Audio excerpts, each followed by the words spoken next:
Alright guys, TacticalRab again today. Hope you're all doing well and enjoying your day so far. Kenny has responded to some of the criticism that OpTic have received over the last couple of weeks after they only really slammed Ravens 3-0 really hard in the final matchup they played before the Christmas and New Year's break. Kenny says though that those that are overlooking the improvements that OpTic made are potentially misguided, and actually OpTic are significantly better than it might have appeared based on the teams they have played so far. Very much interested in your thoughts in the comment section below. Hit the like button if you enjoy. Subscribe if you're new as always, I'd greatly appreciate it. First of all, massive congratulations to Nadeshot and to his wife, of course, Hayley, and also now to Gracie, who was born, as we see here, on December the 20th. So they do like, okay, it's not exactly a hype video, but you know what I mean? They do a nice video celebrating this. I thought it was really cool to see for the scene. And look, who knows who the next generation of Call of Duty talent is going to be in many a year's time. We'll see at the end of the video, actually, Asim's 12-year-old cousin is absolutely cooking. I don't know if the same going to be said for like Bella, who's Karma's daughter, and we'll talk about Karma later on today. But congratulations to the Hague family, Nadeshot, Gracie, Hayley, all that type of good stuff.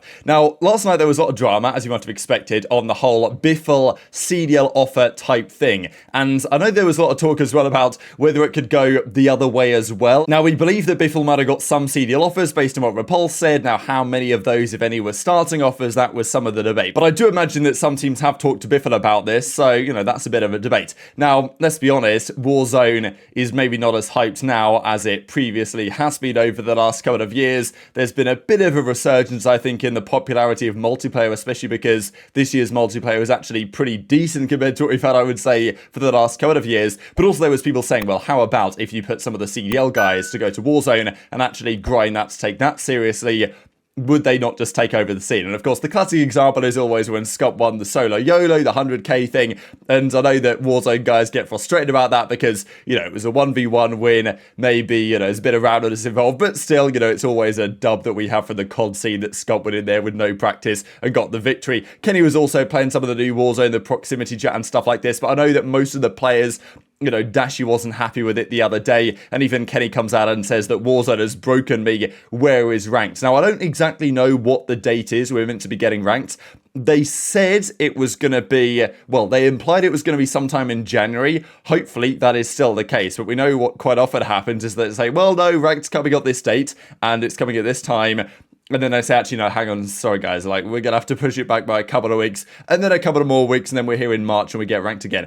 Ideally, it would arrive 2 weeks after launch. That's been my opinion always. Maybe at launch is fine, but, you know, maybe 2 weeks to figure out what to play, and then put ranked in the game. That's okay. But yeah, ranked maybe in a few weeks. We're not really sure right now, and a lot of the players are now starting to get kind of frustrated with this, and be like, okay, when are we getting ranked play in the game? I'm guessing Treyarch are going to be doing it again. So, you know, as always, Treyarch carrying the scene on their back. Is it going to be, you know, last year was pretty decent, to be fair. The last couple of years, they've done a solid job with the ranked mode, but I can't imagine that given it's one developer working on ranked and then integrating that into another developer's game, it's probably a bit more complicated than it might otherwise need to be. But many players, and well, players, not just the pros, but also just more casual, competitive fans, looking forward to finding out when ranked is actually going to arrive. But BPL, of course, is, you know, holding things out for now on that side of things. Now, speaking of Kenny, he also was going into some detail on the matches they played over the last couple of weeks. So a brand new episode of Game Chat comes out last night. It was a funny episode really because for most of the episode, I don't know if Riley really intended this, but the kind of small box here was up like almost the entire time, so you could see him taking notes and stuff. And then at the end of the episode, it just cut off. I don't really know why, but look, these are always good fun. Now, right at the start of the episode, Kenny was talking, Shotzzy and the guys, about the most recent matchups they played in the CDL so far, discussing especially what went on in that Raven series, because look, they slammed Ravens hard. It wasn't even close. And many have said, and understandably, that after the Raven series, well, how much did it really matter? They went into the Raven series, they'd just been slammed, Ravens, by Toronto the day before in the very most recent match that was played. Ravens then had to come in the very next morning and play OpTic first game. Like, it's not an ideal set of circumstances. So OpTic slammed him, and as a result, some people said, wow, OpTic are frying, there's lots of improvements, which I think is true in part, but also many people said, well, you know, it was just Ravens, you know, like they were getting Giga Slammed the day before by a Toronto team that then got 3-0'd by Boston a couple of days later. So how much did it really mean? Kenny's perspective was that no, they did play really well in this series, and they beat Seattle, of course, a couple of days prior as well. So definitely some good steps for OpTic, and Kenny says that those that are overlooking and understating maybe the improvements that OpTic have made over the last couple of weeks as a result of them just beating the Ravens, maybe are going to be in for a bit of a rude awakening when OpTic actually play a stronger team, as they will do for sure after the Christmas and New Year's break when the CDL officially returns. There was also a couple of comments on the plays from the Ravens. I thought a funny clip here from Pred where they were just saying, what are these guys doing? So I think it was kind of on both sides where Kenny was like, look guys, don't overlook us just because we only beat the Ravens, which again is kind of roasting these poor Carolina boys. But then, you know, in a couple of minutes later, they were like, okay, I don't know what these guys were doing. So maybe you can see both sides of this. Yeah, I mean, came in with the mindset, you know, we know what we got to do. You know, we kind of just been practicing. I felt like our first loss, we just came down to like the S&Ds. And I feel like this, you know, going into this weekend, that's kind of like what I prioritize. And yeah, I feel like we all look comfortable in that. I mean, yeah. S&D, yeah. I mean, our form now looks nothing. I mean, it's obvious. Like, No, we just improved hella fast. And I mean, people are going to try to downplay it because we absolutely, respectfully, slam Dashy. DoorDash Carolina. But no, the Seattle match, I mean, we knew they were looking good, but we obviously, I think for us as a team, like we're just super confident in our respawns, and if we can be good at S&D, which I think people are overgassed because we lost 3 round 11s, yeah, then we'll be a hard team to beat anyways. But I see this for Skidrow hardpoint chain, but we brought it back. Yeah, we knew that like once we go 160, we were just gonna chain. We ended up 50-point clubbing them like second half. Yeah, which was really impressive, honestly. No, but that's honestly like that's probably like a lot of teams are gonna start picking up like that. We don't care, good or bad, we're playing that shit. Yeah, we'll play Skid Row. Yeah, so like I think people are gonna start noticing. Something I heard too is that in the new patch, it's Skid Row and Karachi are like the two most similar to like the old spawns. Yeah, so Skid Row are pretty much like pretty much the same. Almost the same, yeah. I got you guys. this match was comedy. I said I got you guys next round. Yeah, but I will say, like, watch, I guarantee the next time Carolina plays that map, they're playing that shit hella different. I promise you. 100% they have to, right? The 1-2 rounds on the terminal. When terminal was like so defense heavy, I feel like this round, I don't know what they were thinking. What? I don't know who they've been scrimming and who was just letting them run up. He just ran and threw a trophy in the open. What? No, they both did it. I didn't even see that. Wait. Why are they throwing the same trophy? Bro, what? Look, they're throwing the same trophy. Look. I know. I'm thinking one of them could at least be pre-aiming now. Trophy? I don't know what that strat was. The double trophy in the air. Why? Listen, somebody called it out though. Somebody like, yo, they get lucky do the fast chow. I'm like, I think they are. Oh, they got. Because you called out like they were trying to hit you with the trophy. Oh, I promise you, it's so obvious they're gonna be. Nah, you're like they're definitely gonna be. I'm like plane ain't working. Yeah, plane shit. They could have that plan. Oh my god, that is hilarious. Yeah, this was just. I don't know what they were doing. I don't know what strat that was. This, of course, was that series in question up against the Carolina Royal Ravens. Look, they do have a victory, but if you had to say which team is looking arguably the weakest right now in the league, Ravens are definitely down there. I mean, Minnesota Rocker, they haven't got a victory on the board quite yet, and they definitely don't look good either. Ravens did beat Vegas in that ridiculous Game 5 invasion, which arguably they should have lost. I mean, they had to make a bit of a comeback on it. Clay had to get that ninja defuse, and then Gwyn went on the flank and somehow snuck through the B street there. Nero didn't spot him, gets down mid, gets the 3 kills, eventually closes out the round with the 8 as well. So that's the only thing Ravens won, and since then they've been back-to-back Giga Slammed by Toronto and OpTic.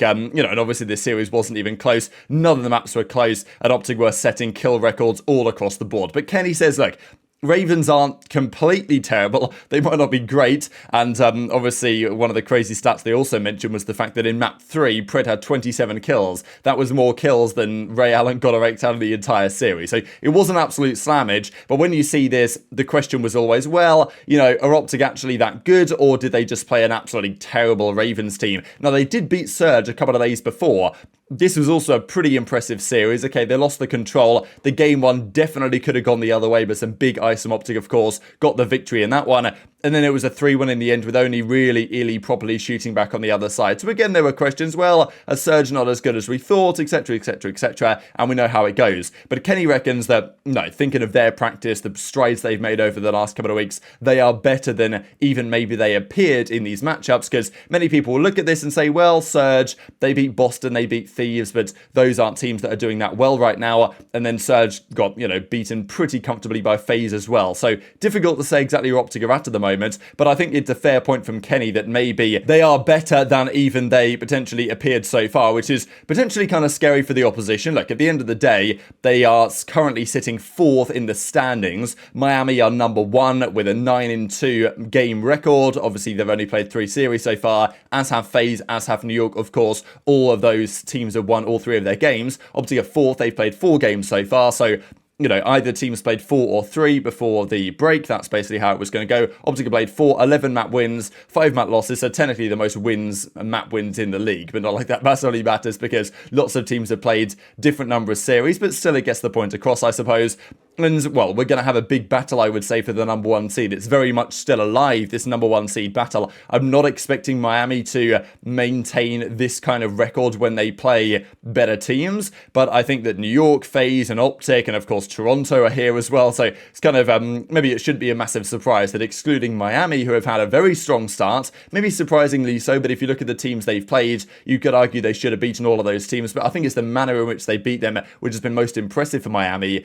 But after that, it's the 4 teams we thought would be top 4, so probably not a massive surprise. We'll see if what Kenny says, though, is true when they play some stronger opposition, right? So come January, OpTic play Vegas first up, so again, they could slam Vegas and people aren't going to say, oh, wow, OpTic are really good. And I think that's fine, right? I think the issue with OpTic, and we've heard other players say this, and Crimsix has said this, that the issue you get when you're an OpTic player is that if you're frying, especially online, the fans get so behind you, like, oh, OpTic, like, we're back, the team's going to cook this year, going to win everything type thing. And then, whether the complacency sets in or whatever the case is, Crim has felt that being an OpTic in the past. Now, I'm not sure that's going to affect this team in the same way with Kenny there. Like, he's really got his head screwed on. But I don't think you ever want to, like, think that you're better than you are in some respects, or if the fans think that you're better than you are, I'm not exactly sure that's, helpful for the OpTic teams in the past. So the idea that the fans aren't gassing them up super hard at the moment is probably a good thing for OpTic. And look, they could beat Vegas and then they play Miami, right? So that's going to be an interesting series. But, they can win both of those 2 series, depending on how Miami are getting on by this time, because Miami, out of interest, they play Surge, then they play Boston. So both of those are probably winnable series, really. So, like, Miami could either have had their streak broken at this point, or they could be, in a really strong position. So I think this series is going to be quite telling. And then, of course, the big one, right, is OpTic versus FaZe to close out the run. So I think that's going to be the real test for OpTic, and that's when we'll see if Kenny's words on the improvement they made are actually valid. The other thing that they did say, which I thought was kind of interesting, though, was on the Skid Row, right? Because I think they've shown, and Pred says that they showed when they played Ravens on it and they also played Surge on it, that they love a Skid Row hardpoint. And even if they have to start on bad side Skid Row and take a heavy loss on the first rotation, they are still happy to play it because they trust themselves and they back their ability to get the win, as they eventually did with the mega comeback. So other teams will probably take note of this and decide, all right, maybe playing OpTic on Skid Row is not the way to do it. And as we will see over time, teams that understand what the other team's map pool is and, where to potentially take advantage of that are the teams that are probably going to end up coming out on top. So very much interested to your thoughts on the comments from Kenny in the comments below. Just to quickly mention before we close out here, so Zuma's like subscriber 8 tournament and stuff has been going down. Zuma had a nice little 3k here in this round 11. He gets the flank off, gets the 2Ps, and then peters them up for the W2. I think he had Method and Shot on his team and stuff like this, so you guys know how this tends to go. But I thought it was kind of wild that Zuma's Sub 8 challenge was won by Asim's 12-year-old little brother Yousuf. Now, you probably heard talk about Yousuf before as a talented prospect of the very, junior scene, I suppose. But this guy's obviously played for a bit of time and is clearly trying to emulate his older brother Asim, who is back on FaZe in some way with this FaZe Black roster. So thought that was really cool. And yeah, definitely a talent for the future, right? I just wonder when Yousuf is old enough to compete, what does the CDL look like? I mean, the CDL probably no longer exists, and it's just kind of crazy to think in esports, because in regular sports, these sports have been around for hundreds of years or whatever, and then they're going to be around for another hundreds of years to come. But in COD, we've been around maybe 10 years, really, in terms of an actual decent league. Does it exist for 10 more years? Like, what happens in 10 years' time when Yousuf's like 22 and dominating the league? I don't know. But I think it's kind of cool that there's a lot of interest in Connor. There's still some sort of like talent pipeline, even if the challenger support isn't necessarily there. So shout out to Zoom and everyone putting this all together. Thought that was a cool story, but very much intrigued to your thoughts on all this stuff in the comments below. Hit the like button if you enjoyed. Subscribe if you're new. Take care, and I'll see you next time.